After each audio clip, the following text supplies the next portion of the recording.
Hello दोस्तों, welcome to unlimited education. मैं Ramesh Singh daily current affairs series लेकर फिर आपके सामने हूं, जिसमें हम बात करने वाले हैं दिन के 10 इंपॉर्टेंट क्वेश्चन और उनसे जुड़े कुछ स्टैटिक फैक्ट्स काफ़ी डिटेल्स में देखने वाले हैं। तो चलिए शुरू करते हैं, लेट्स स्टार्ट और देखते हैं आज का हमारा पहला क्वेश्चन।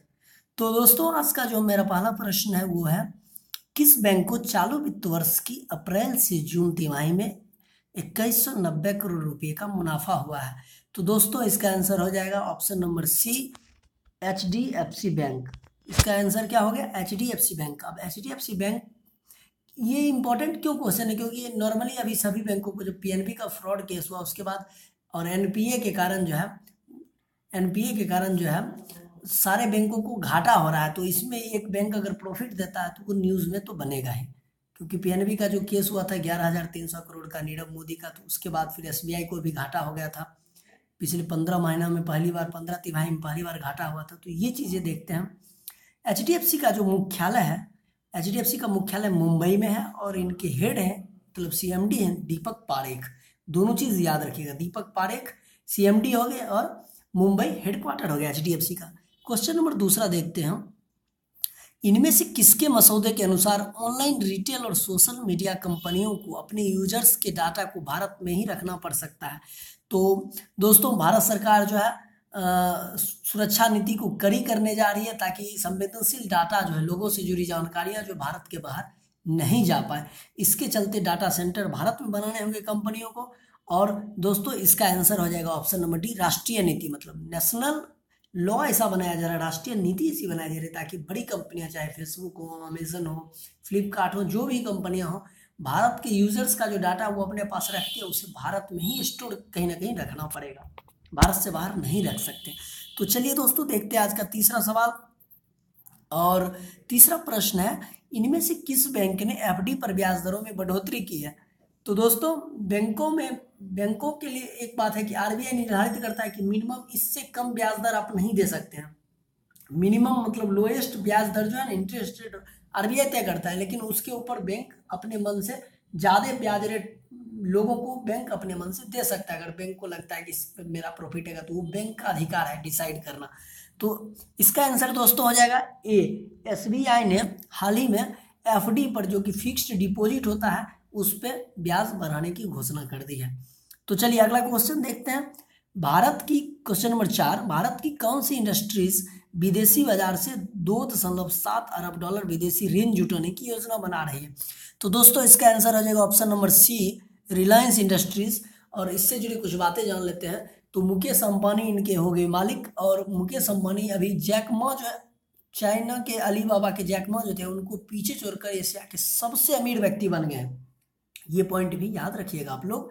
तो रिलायंस इंडस्ट्रीज का काफ़ी मतलब एक्सपेंशन हो रहा है, जो कि मेन रक्षा क्षेत्र, भारत की रक्षा क्षेत्र में प्राइवेट में सबसे बड़ी कंपनी रिलायंस इंडस्ट्री है। इवन जब राफाल डील भारत का हुआ था फ्रांस से, तो राफाल से जुड़ने वाला जो 40% प्रोजेक्ट है, जो राफेल कंपनी को भारत से खरीदना पड़ेगा, तो उसमें प्राइवेट कंपनी में जो मैन्युफैक्चरर होगा उन छोटे छोटे चीज़ों का, तो रिलायंस का बड़ा उसमें स्थान एक होगा, ठीक है, और इम्पोर्टेंस होगा। तो इसीलिए रिलायंस को एक्सपेंशन की जरूरत है, तो विदेशी मार्केट से 2.7 अरब डॉलर ऋण मतलब इन्वेस्टमेंट जुटाने की कोशिश कर रही है। तो ये हो गया हमारा चौथा क्वेश्चन। चलिए नेक्स्ट क्वेश्चन देखते हैं दोस्तों। क्वेश्चन नंबर 5, इनमें से किसने मिशन सत्यनिष्ठा लॉन्च किया है? तो दोस्तों, इसका आंसर हो जाएगा ऑप्शन नंबर सी के ऑप्शन नंबर डी, भारतीय रेलवे ने।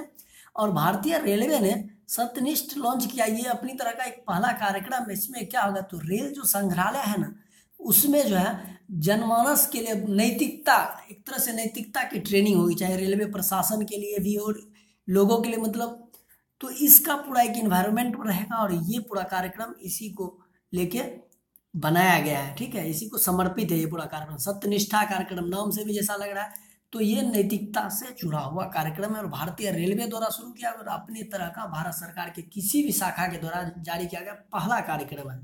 तो चलते हैं दोस्तों नेक्स्ट क्वेश्चन चलते। क्वेश्चन नंबर 6, इनमें से किसने SBI के साथ 5 सहयोगी बैंकों के विलय के लिए संशोधन विधेयक पारित किया है? तो दोस्तों, किसी भी क्वेश्चन में अगर संशोधन विधेयक पारित हो तो इसका आंसर हमेशा संसद ही होता है।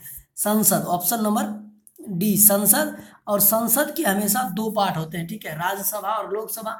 तो जब तक दोनों से पारित नहीं हो जाएगा तब तक इसको आप संसद से पारित नहीं बोल सकते। मैंने राष्ट्रपति से भी पारित होना चाहिए तभी संसद से पारित माना जाए, क्योंकि संसद का तीनों मुख्य अंग है, राष्ट्रपति, राज्यसभा और लोकसभा, ठीक है, इसी क्रम में होते हैं। सबसे ऊपर राष्ट्रपति, तब राज्यसभा का क्रम आता है, तब लोकसभा का। तीनों से पारित मतलब संसद से पारित, ठीक है, तो ये चीज ध्यान रखिएगा। चलिए दोस्तों चलते हैं नेक्स्ट क्वेश्चन, क्वेश्चन नंबर 7। किस रेटिंग कंपनी ने कहा है कि जीएसटी कटौती भारत सरकार को भारी पड़ेगी? तो दोस्तों इसका आंसर हो जाएगा ऑप्शन नंबर 2, मूडीज। समझते हैं मूडीज के बारे में। मूडीज जो है ना एक American US based rating agency है, जो कि मार्केट को, किसी भी नेशनल मार्केट को, किसी भी राष्ट्रीय मार्केट या इंटरनेशनल लेवल पर विकास दर को या फिर उसके मार्केट कंडीशन को के विकास को के लिए एक सूचकांक देती है, रेटिंग देती है। टोटल 9 रेटिंग पॉइंट है, जैसे AA हो गया, AB हो गया, इस टाइप से टोटल ये रेटिंग देती है। तो मूडीज हो गया यूएस बेस्ड रेटिंग एजेंसी, और बॉन्ड क्रेडिट रेटिंग टाइप का इसका है रेटिंग एजेंसी। तो सिर्फ ये रेटिंग देती है। तो ये रेट किया कि अगर हाल ही में जो जीएसटी से कुछ चीज़ों को छूट नहीं मिला था, तो उसके बेसिस पे ये कह रहे कि भारत सरकार के राजकीय कोष पर जो है इस छूट का बोझ पड़ेगा, अतिरिक्त बोझ पड़ेगा। तो ये मूडीज है, और याद रखिएगा मूडीज यूएस की रेटिंग एजेंसी है। ये इंपॉर्टेंट क्वेश्चन है। चलिए नेक्स्ट क्वेश्चन देखते हैं।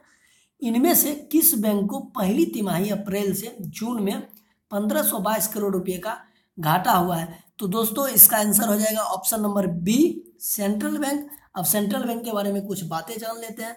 तो सेंट्रल बैंक के CMD जो है श्री राजीव ऋषि हैं, और हेडक्वार्टर मुंबई है, आप याद रखिएगा। श्री राजीव ऋषि इसके हो गए CMD, और हेडक्वार्टर इसका हो गया मुंबई, ये आप याद रखिए। चलिए दोस्तों नेक्स्ट क्वेश्चन देखते हैं आप, क्वेश्चन नंबर 9, ठीक है। तो 9 में क्या है कि जेईई और नीट का जो एग्जाम होता था परीक्षा के लिए, किसी ने राष्ट्रीय टेस्टिंग एजेंसी NTA, आप याद रखिएगा, हो सकता है आपको NTA का फुल फॉर्म पूछ दे, तो नेशनल टेस्टिंग एजेंसी NTA का गठन किया है। तो दोस्तों इसका आंसर हो जाएगा केंद्र सरकार ने, ऑप्शन नंबर सी। तो केंद्र सरकार ने जो है NTA नेशनल टेस्टिंग एजेंसी का गठन किया है। क्यों? तो जेईई और नीट की एग्जाम को एक साथ लेने के लिए। पहले दोस्तों इसको कंडक्ट कौन कराता था? तो CBSE और AICTE इसको कंडक्ट करवाता था। अब दोनों को कंबाइन करके नेशनल टेस्टिंग एजेंसी बना दिया गया है। बस आपको ये पॉइंट याद रखना है, और केंद्र सरकार ने ऐसा किया है। चलिए दोस्तों नेक्स्ट क्वेश्चन देखते हैं, और आज का हमारा अंतिम क्वेश्चन, क्वेश्चन नंबर 10। किसकी अध्यक्षता में सामरिक भागीदारी मॉडल लागू करने संबंधित दिशा निर्देश को मंजूरी दी गई है? तो दोस्तों इसका आंसर हो जाएगा ऑप्शन नंबर ए, हमारी जो वर्तमान रक्षा मंत्री हैं निर्मला सीतारमण जी। ये डिफेंस सेक्टर के लिए, चाहे सेनाओं के लिए, चाहे थल सेना हो, जल सेना हो, नौ सेना हो, इनके लिए रक्षा खरीदों में तेजी लाने के लिए और रक्षा सामान जो होगा लोकल लेवल पे मैन्युफैक्चर, इंडिजिनस मैन्युफैक्चरिंग के लिए एक पूरा नया सामरिक भागीदारी मॉडल लागू करने के लिए सहमति दे दी है। इसका 2 इफेक्ट होगा। पहला इफेक्ट होगा कि उनको समय पर आपूर्ति मिलेगी, जैसे आयुध जो भी उनको चाहिए वो समय पर मिलेंगे। दूसरा कि देश में बनाने के लिए भी प्रोत्साहन मिलेगा यहाँ की कंपनियों को, चाहे प्राइवेट हो या सरकारी हो। तो इसका 2 वे बेनिफिट है, तो आप याद रखिएगा। तो दोस्तों ये था आज का 10 इंपॉर्टेंट क्वेश्चन, उनसे जुड़े कुछ स्टैटिक फैक्ट्स, और जिसको काफ़ी डिटेल में मैंने बताने की कोशिश की। अगर दोस्तों आपको ये वीडियो अच्छा लगेगा तो इसे लाइक, शेयर और सब्सक्राइब करें, और हमारा हौसला बढ़ाएं। थैंक यू फॉर वॉचिंग दोस्तों।